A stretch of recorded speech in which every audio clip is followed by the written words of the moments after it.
Welcome to 10 minutes of BPTV News brought to you by Bình Phước Radio, Television and Newspaper. I'm the one now following all the headlines as usual.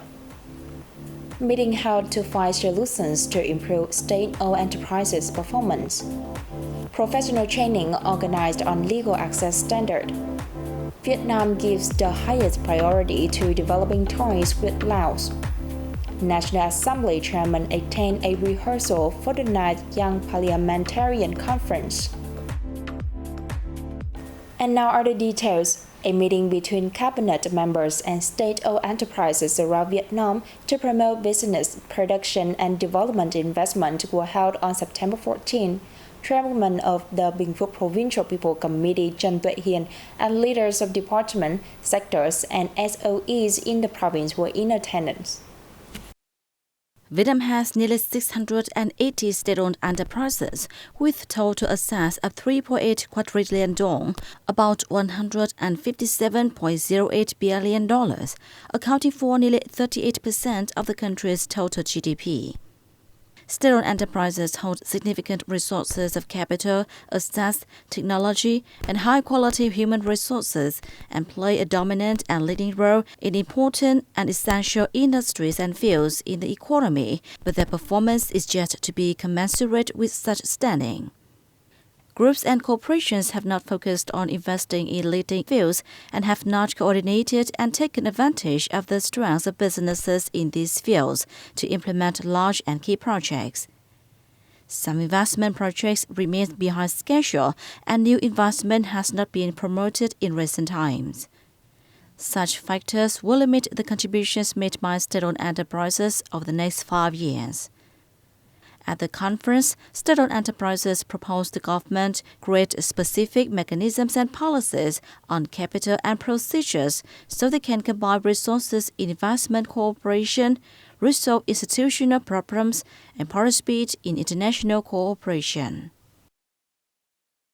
The Bình Phước Provincial Department of Justice had organized a training section on legal access standard for 242 delegates who are leaders of new rural coordination office at the district, town and city levels and leaders of peaceful committee in communes, ward and town in the province. The training was held with the aim of raising awareness about compliance with the law, ensuring the right to access information on the law, and promptly resolving conflicts, disputes, and recommendations in law enforcement at the commune level.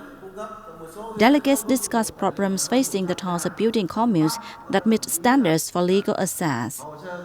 In 2022, 108 of 111 communes, wards and towns in the province met standards for legal access, accounting for 97%. Water hyacinth has been growing in large numbers in the basins of Phước Hòa Reservoir, opening a new direction for agricultural production and creating jobs for local people. In the context of uncertain and unstable prices for many agricultural products in recent times, water hyacinth has helped Mr. Thân Quang Sang's family in Hamlet 3, near Big Carmel, save on costs for production. For example, he uses water hyacinth mixed with chiconeum yeast to fertilize plants, which helps their roots penetrate more deeply into the soil. In doing so, plants become greener without the need to use large quantities of chemical fertilizers. Water hyacinth is an aquatic plant that grows widely in the Mekong Delta and can be used to maintain moisture in plants and also as animal feed. Microbial fertilizer from water hyacinth is recognized for its quality and low cost. The plants currently cover over 30% of the water surface area in Phước Hòa Reservoir, or about 300 hectares. There is clear potential and advantages for socio-economic development if people and businesses use it effectively over the long term.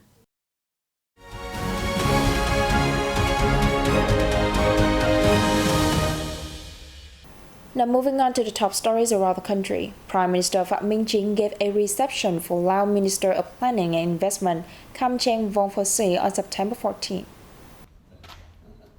Receiving Kham Cheng, who is also head of the Committee for Laos-Vietnam Cooperation in Hanoi, Prime Minister Chin asked the two ministries of planning and investment, and the two cooperation committees to work more closely together and urge other ministries, sectors and localities to actively promote their collaboration mechanisms, while strengthening the efficiency of the cooperation committee mechanism. The two sides should coordinate closely in preparing for the 46th meeting of the Vietnam-Laos Intergovernmental Committee and completing the Vietnam-Laos Cooperation Plan for 2023, contributing to concretizing agreements reached by senior leaders of the two countries, with specific results and new breakthroughs, he said.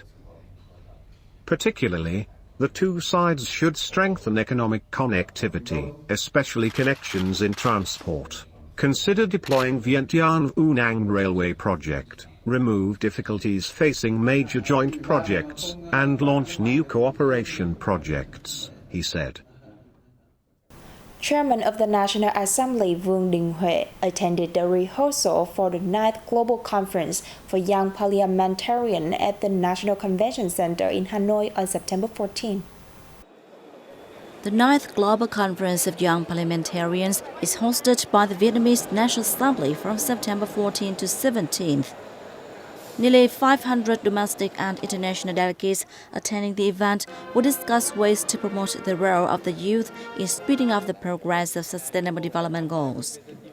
Giving comments on the preparation work and technical support, the top legislator ordered competent units to organize the event in line with the Inter-Parliamentary Union's charter, as well as the host nation's traditional culture and practical conditions. Being the only large multilateral parliamentary event of Vietnam in 2023, the conference is an opportunity to popularize Vietnam as a modern and dynamic country, which boasts rich cultural identity and deeply integrates into the world, he stressed. On the same day, National Assembly Chairman Vương Đình Huệ met with President of the Inter-Parliamentary Union, Duarte Pacheco, IPU Secretary General Martin Chung Gong, and President of the Board of the Forum of Young Parliamentarians, Dan Caden, who are in Hanoi to participate in the 9th Global Conference of Young Parliamentarians. National Assembly Chairman Huệ respectfully thanked IPU for trusting in choosing the Vietnamese National Assembly to host the event with the theme "The Role of Young People in Accelerating Sustainable Development Goals by Digital Transformation and Innovation."